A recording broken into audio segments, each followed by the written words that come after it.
All righty. So again, welcome everyone. Today, this is our second session on registration. So it will be kind of the same as this morning, maybe slightly different based on questions that we get, but otherwise it should be the same. So for those of you joining, my name is Alyssa. I'm the Director of International Recruitment and Communications. And today you're super lucky because you don't have to listen to my voice. You get to listen to the incredible Sarah and Paulina, and I will let them introduce themselves. Good morning, good afternoon, and good evening, as I've learned from my colleagues in KIC. We are delighted to have you here. My name is Sarah Granberg Rademacher. I serve as the Director of University Advising and oversee the professional advisors that you all will be coming in and meeting with as you get to campus. Hi, everyone. Good to have you. My name is Paulina. I work with Alyssa at the Carney International Center. I work in the retention team. So we're gonna, me and my colleagues were in charge of planning a lot of the fun programming when you're here. So certainly looking forward to meeting all of you during orientation. Yes, we are all really looking forward to orientation. And today we have some really important information for everyone. So as we're going through today's PowerPoint and presentation, please put any of your questions in the Q&A box if you're here with us on Zoom. If you are joining us on YouTube right now, you can also put your question in the YouTube chat. I will see it. If it's relevant at the time you ask, we'll try to answer it right away. But if it's not relevant, it will be answered at the end of the session. Also, please be mindful, this session is specifically about registration. So questions about registration and orientation are welcome, but I-20 and visa questions, please go look at our YouTube recordings or email us separately with those questions. All right, those are all the public announcements. So with that, we'll get to the good stuff. I'll hand it over to Sarah. Well, and Alyssa, this time it's telling me I can't share. Oh no. All right, we'll fix that. Thank you. All right, you should be good to go this time. The one time Thank I you. didn't check, right? Right. Well, that's why I was kind of laughing because I thought, oh Yeah, yeah, we figured this out earlier and it was fine. And sure enough, yeah. didn't think to check it again. So excellent. Well, my job today is to talk to you about that registration process. And I'm going to talk about the registration process, some things you can do before you get to orientation, during orientation, and then after orientation. Because orientation, go figure, is going to be where you get registered for your fall semester as a Maverick. And so, yes, orientation is happening in August. Yes, it will be right before classes start. But that will probably be one of the harder times you register for classes. After this, you'll normally would be registering when your window's open, and that is a staggered time based on how many credits you've completed. So future facing, you'll be doing this more on your own with advisor help. But in this particular instance, as you get to campus, we do our best to bring everyone together to register for classes because there are a lot of questions and concerns, and it is a busy time. So let me just talk you through a few things. Those of you on the call or the YouTube, if you don't have any transfer work that you're bringing in with you, in other words, you don't have any college or university credits earned, you don't have to do a whole lot of other things, technical things with us before you come to orientation. When you get to campus, we'll walk you through the registration processes and related things. If you do have college or university transfer work from a U.S. institution, I want to remind you to please get an updated transcript sent to us if we do not have the most current one. Oftentimes we find that students have applied to the university in the middle of, like, say, spring semester, and so we have those transcripts on file, but those transcripts don't include the final grades of things that you've earned during the semester. So if that's your situation, I ask you to please get an updated transcript with final grades sent to our institution. What happens with that is our Registration and Academic Records Office brings that in. They make some initial associations to figure out how your credits are going to count toward general education requirements and other degree requirements. Then you will also likely connect with a faculty member in the department of your major to figure out how credits will count further. And so we will work with you through those processes after you get here. But to send your official transcripts, they can go directly to our registration office. If they've gone to our admissions office in the past, that's fine as well. They just need to be sent to us so that we have time to get them processed before you need to register for classes. Now, if you have college and university transfer work from institutions outside the United States, so from international institutions, I'm delighted to say that the Kearney International Center has been working on ways to help make those credit transfers more possible. We do use an outside agency, ECE, to evaluate your credits and see how they should fall into place. The Kearney International Center has worked with ECE to come up with both a process, but also a reduced rate for getting those credits evaluated so that they can come in and transfer. Please know that there can be a charge for this. However, that charge is well worth it if those credits get you toward graduation. Whether or not those credits are just counting as electives or they're counting as something for your general education requirements or your major, that's going to slide off the time that you need to get to degree. So it's money that's worth an investment. And Kearney has worked with the ECE to get you a good rate with that. So please, again, if you have transfer work from international institutions, work through the Kearney International Center, who will work with ECE to get your credits evaluated. They would be asking you via the form you see on the screen in front of me right now, asking you to upload copies of your transcripts and your course syllabi to help with the transition and transfer process. Finally, before you come to orientation, regardless of whether or not you have transfer credits or you don't, I would encourage you to take a look at our course catalog. The catalog really encompasses all of the graduation requirements of the university in one neat, kind of handy little place. The easiest way to get here is you go to the MSU homepage and then you type in the search bar, academic catalog or catalog. You see the link in front of you as well. But this is what the catalog looks like.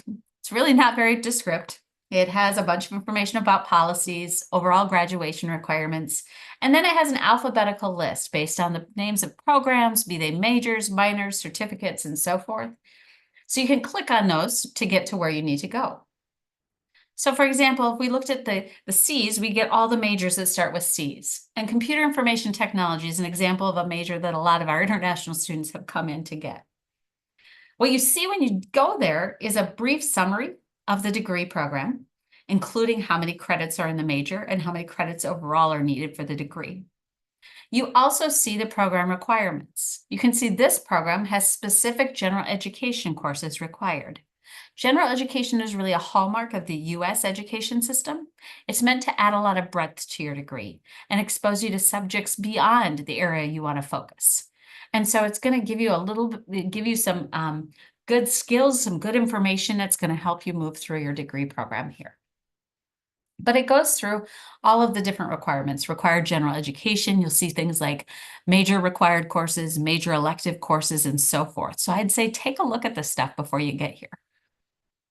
If you want more information, you can click on the little arrows and additional information opens up.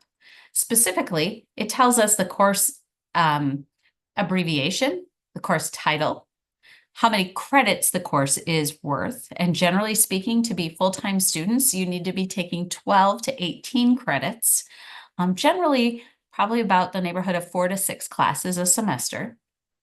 It gives you a short description about what that class is all about. It tells you, are there prerequisites for this class? Are there things that you need to have done before you take this class? In this case, there are not any. And it also tells you if there's any goal areas or graduation requirements this course meets. In this case, it says this is a goal area course, Gen Ed, GE, Goal 9. So basically that means that among the goals that you have to complete for the university, this class is going to count for what your major requires, but is also going to count for general education. The information in the catalog also often, but not always, includes a 4-year plan. The 4-year plans vary quite a bit in how much specificity they have, how clear they are. We're working on that as an institution right now, but they really outline what you need to be taking along the way. So for example, this particular 4-year plan is really outlining the things that are absolutely required of the major. And so they call out a couple of the gen ed requirements of the course. But you see, those 2 gen ed classes are each 4 credits. So together, these are 8 credits. And yet the 4-year plan says you need 15. That's where advising comes in. That's where we will help you figure out what additional credits or classes you need to take for your major, both this first semester, but also as you proceed through. Before I switch gears, does anyone have any questions about the before your orientation piece? Or Alyssa, are you seeing anything that I should be mindful of? There's a question on hold, but I think that makes sense to talk about soon. Yeah. Sounds good. Okay. Okay. So that's the before your orientation piece. If you have transfer work, making sure that you get it to the university and looking at your course catalog to look at your degree requirements. Let's move on to during your orientation. During your orientation process, while you're checking in, one of the first things you're going to encounter is somebody talking to you about placement testing. We require placement into our math and English areas, and math and English are required of all of our students before they graduate, and some form of placement is required for all of our students in order to get into those classes. So you have likely gotten emails, or you will be getting emails from Riley Davenport showing you how you can take the placement test online. Students, my biggest advice to you this session would be, whenever possible, try to take this test online. The placement tests help us see where you need to start for English and math. And taking it online means you can do it in the comfort of where you are right now. You can do it without being in the middle of jet lag. You can do it in a good space for yourself. And so I really encourage you to do that if you can before you get here. If you don't do it before you get here, or you're dissatisfied with your scores, you can take it again when you first get here, but you'll have to do that probably under the less than ideal circumstances. You may have just gotten to the States, for example, and need to take the test the next morning and feeling like you're all out of whack with your time zones. So make sure that you're really carving out time to do the placement test. You either need to do it ahead of time, or know that we will have you do it soon after you get here, because we need that information in order to help you register for the right classes. Then you will meet with a professional academic advisors when based on your major. What usually happens during an orientation week is you have some time with the advisors to learn more about your programs in the university. And then we'll transition you to a time to all come together in a computer lab and get registered for your first semester. As a new student, if you don't have transfer work and you're coming to us straight from your high school, you're going to be assigned to an advising team for your academic advisor of record. Academic advisors are here to walk you through things, to help you make those academic requirements, to be aware of all the program specifics, but also all the university policy and procedure that impacts how you're moving forward with your degree, as well as the tools that help you navigate this, such as Degree Audit and Grad Planner. If you're a transfer student, you may be assigned to an advising team, or you may be assigned to a faculty advisor. Ultimately, all of our students eventually get assigned to a faculty advisor. It just depends on how many credits you're coming in with, whether you start with them or if we help you first and then get you transitioned to them. During orientation, your advisors have looked at your records ahead of time whenever possible to have a clear understanding of what you have done and what you need to do. They use that information to help make class recommendations.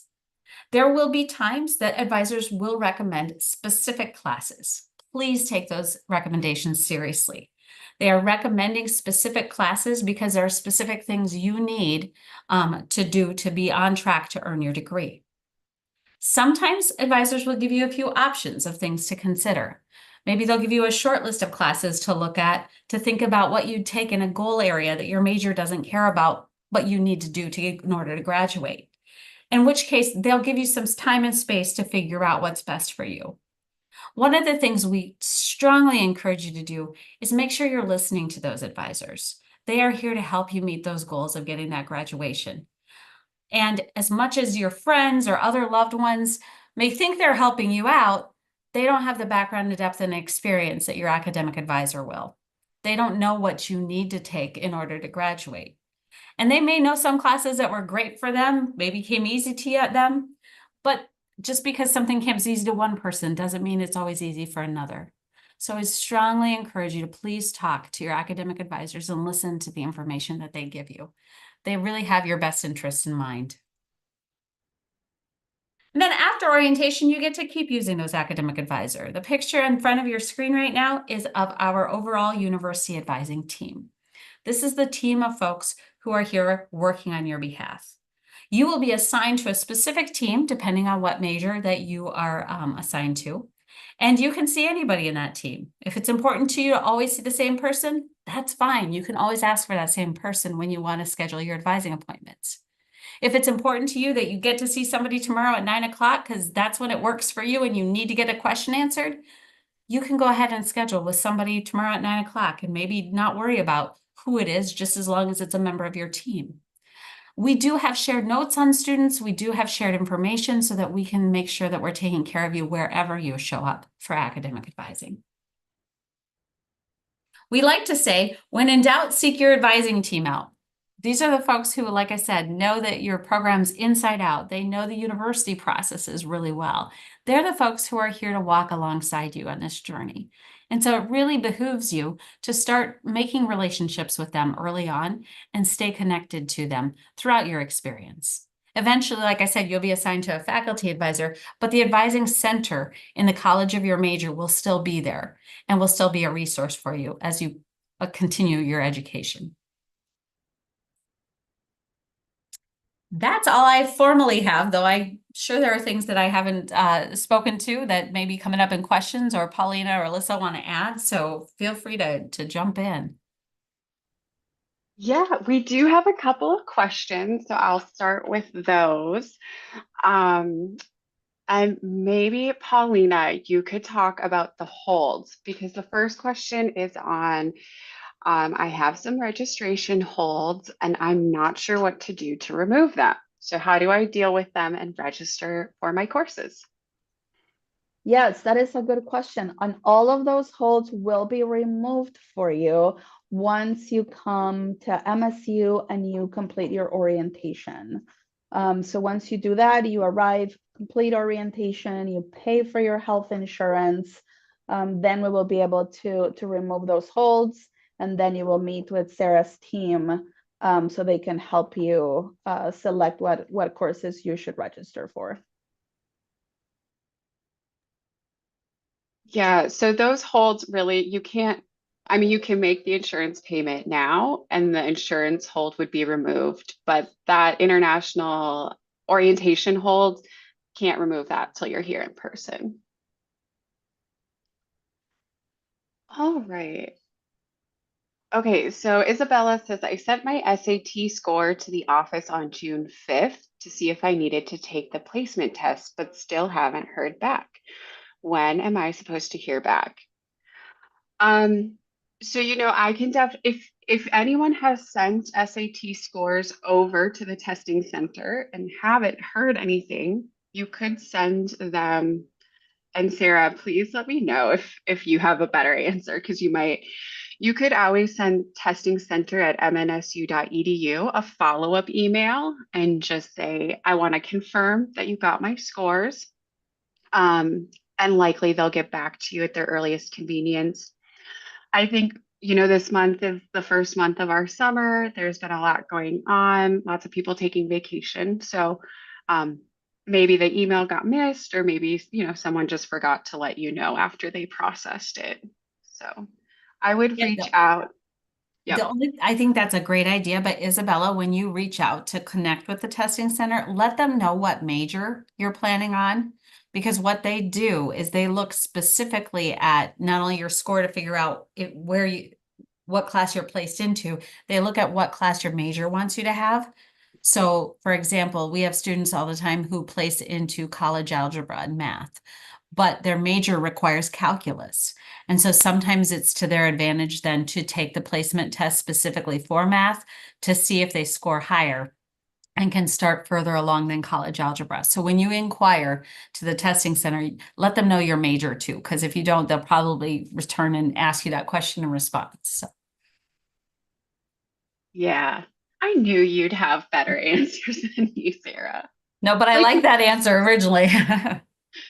Like you're the director of advising or something with all that good advice. All right, Isabel says thank you. I will do that. Awesome. All right, we do have a couple more minutes. So if anyone has any other questions, please go ahead and put them in here. Otherwise, if you have more questions on placement exams, if you know you need to take one, there is a recording from 2 weeks ago with all the information on how to prepare, how to monitor your email, where to monitor your email to see if you'll get that voucher or when you'll get that voucher. And yeah, I feel like we kind of covered everything otherwise. All right. Well, if, oh, okay, we did. Okay, someone says they transferred their official transcript 4 weeks ago. However, they have not heard anything back. I wouldn't expect that you would in 4 weeks. Not because, okay, our transfer office does the best they can to respond to domestic transfer work within a 10 business day turnaround.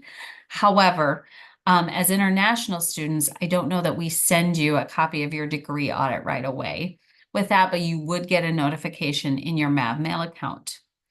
If you are transferring in international credits, I do know that that tends to take a little bit of time. So if you requested the transcript come to us 4 weeks ago, keep in mind that the time it has to do is it has to get from that school to our school. Then our school has to stop, get it filed and evaluate it. And then they respond to you in MavMail. So it does take a little bit of time. But if you go, I'd say just keep checking your campus email. And actually, I might, if you want to, I would be happy to also go in and look around to see if we have your specific transfer work in already or not, just to give you a little bit more information. But if you know that you have submitted it, that's really the most important part. And I feel confident that we will get that pulled across.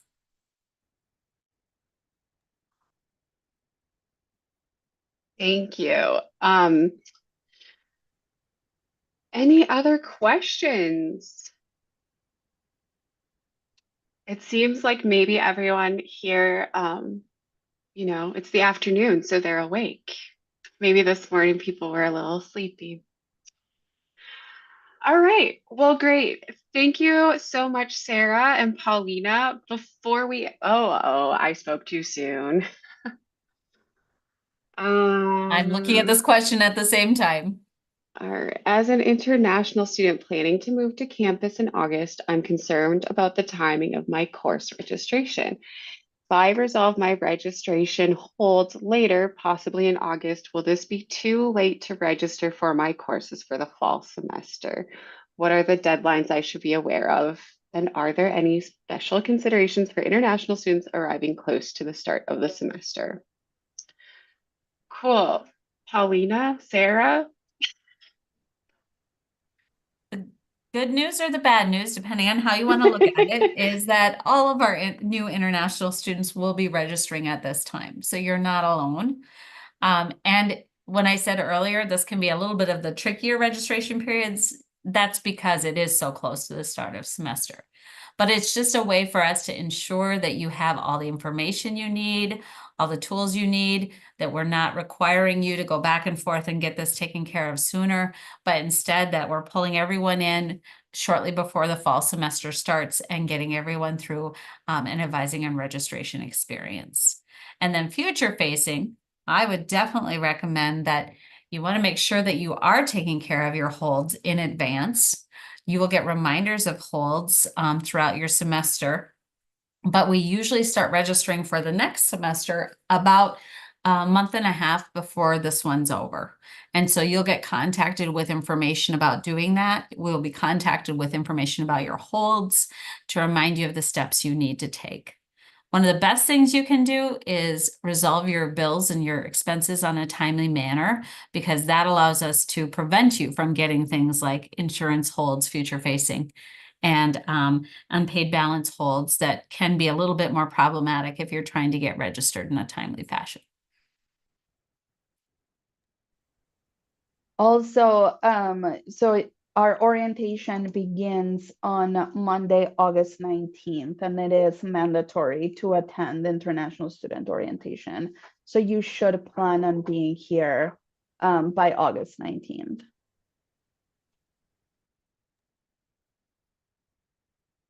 Great. All right.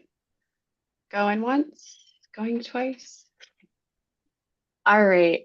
Well, I hope as everyone on the call knows, we are here and happy to help you throughout the summer. So if any questions do come up after this, you're like, oh, I forgot to ask, send it to international@mnsu.edu. And if Sarah is the best person to answer it, we will work with Sarah to get that answer and get it back to you. All right. Well, with that, this is exciting. We're very close to orientation. We all are really excited to welcome you to campus. And yeah, Sarah or Paulina, do you have any final words for today's session? No, just looking forward to meeting all of you in August. I hope you'll have safe travels here. Ditto. I like that. Thanks, Paulina. All right, great. Well, everybody enjoy the rest of your day, whatever time it is by you, and we'll see you soon. Bye-bye.